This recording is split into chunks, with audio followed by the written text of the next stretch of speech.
هرم غير كل الأهرامات اللي موجودة في مصر، بنسميه الهرم المنكسر. شايفين الزوايا بتاعته عاملة ازاي؟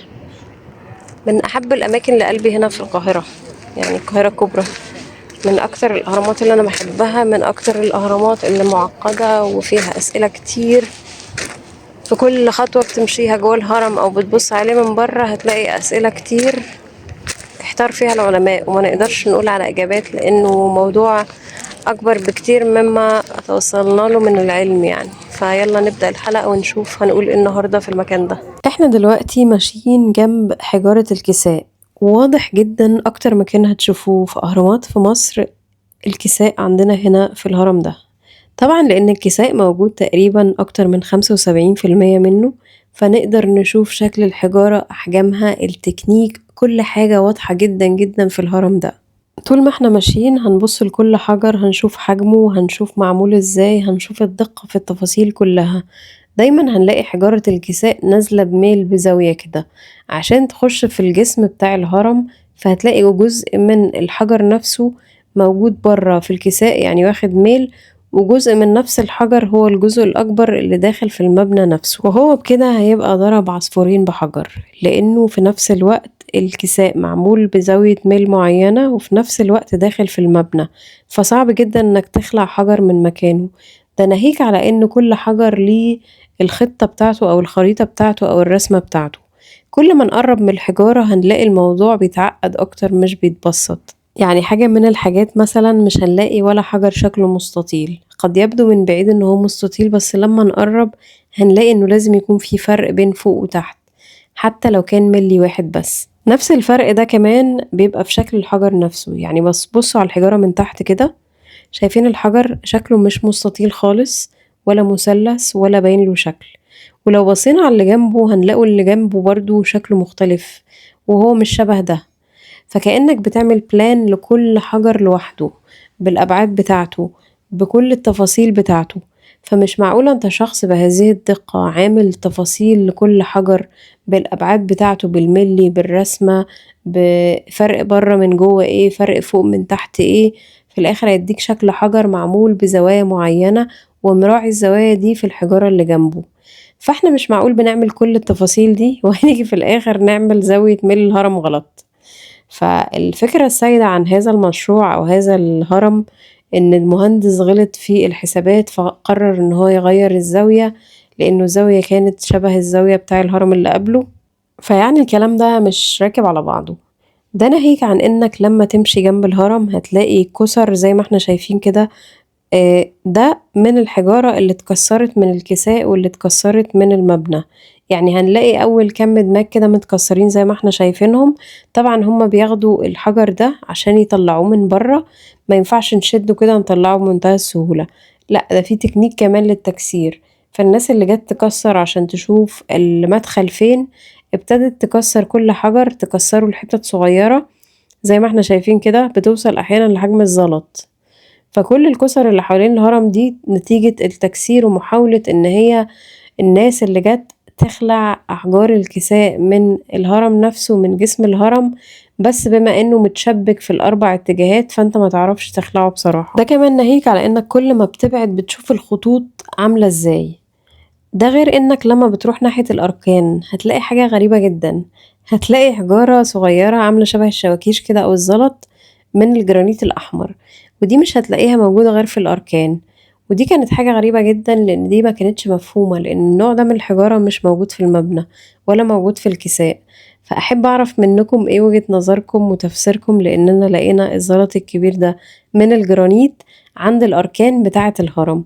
قولولي ايه رأيكم في الموضوع ده. لما هنقرب من النقطة اللي احنا واقفين فيها دي اللي هي زاوية الهرم هنشوف حاجة مهمة جدا. شايفين الحجارة من ناحية الشمال مايلة ازاي؟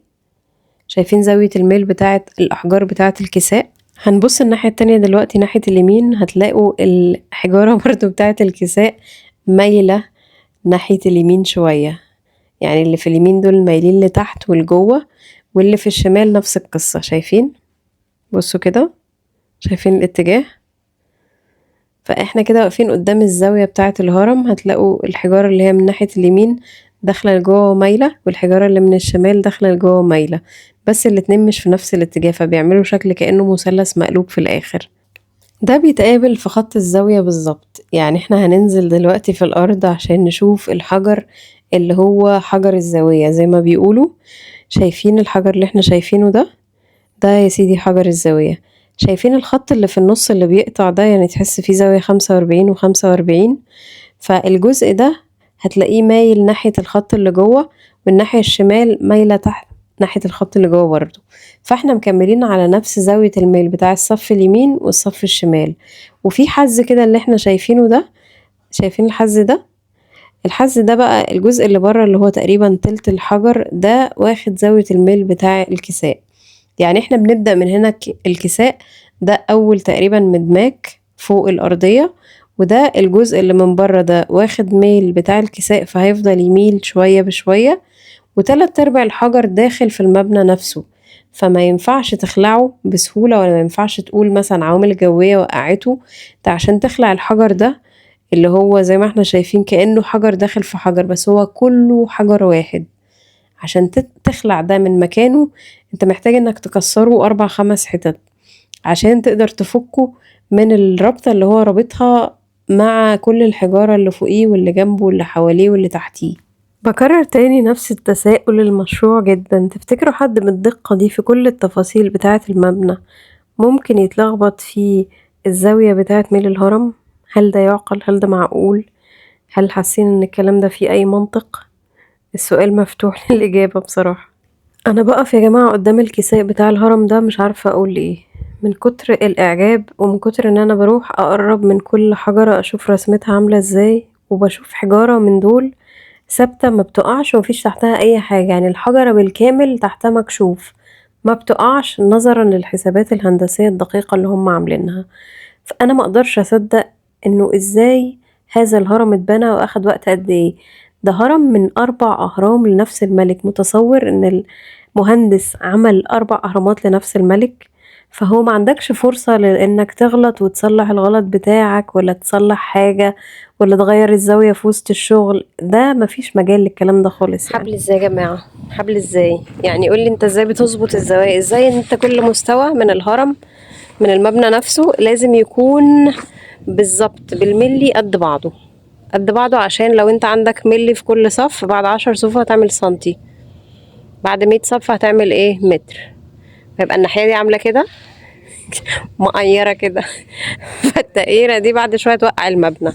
فازاي بتحسب مثلا 30 هكتار مثلا لخوفه اللي هو مساحة الهرم انك تعمل كده؟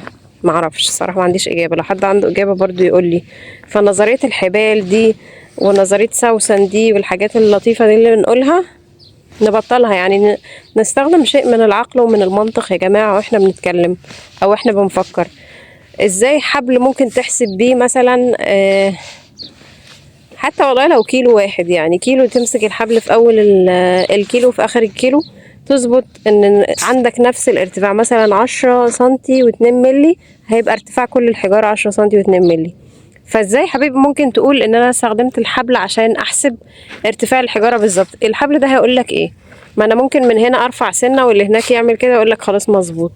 انت لازم يكون عندك ادوات دقيقة جدا للقياس، لانك بتقيس مسطح كبير. يعني الحتة اللي ما فيهاش حاجة جوه مثلا كوريدور او ممر او اوضة، انت لازم المسطح كله يبقى نفس الارتفاع، لانك بعد دورين 3 في خازوق مغري هيطلع لك، لانه المبنى هيبقى مايل كده وهيقع بعد شوية. فما ينفعش تعمل حاجات بدائية. فما ينفعش حد يقول شواكيش والازاميل النحاس والبرونز والحبال، النظريات العظيمة دي اللي احنا بنقولها دي نظريات الصراحة عفى عليها الزمن يا جماعة. في ابديت بينزل جديد، وفي ناس بتعمل دراسات، وفي مهندسين اجانب متخصصين ومصريين بيفنوا حياتهم عشان يفهموا بس هم قطعوا الحجارة ازاي. فما تجيش وانت قاعد 5 دقايق كده جاتلك فكرة ان انت في واحد زمان من 200 سنة قال ان احنا قطعنا الحجارة بالسكينة، فيقولك احنا قطعنا الحجارة بالسكينة. يعني نفكر في الكلام كده ونعقله قبل ما نقوله، عشان يبقى عندك شيء من المنطق وانت بتتكلم، او شيء من الفكر، تبقى شخص كده ايه بتعدي الكلام على دماغك قبل ما تقوله او قبل ما تفكر فيه حتى.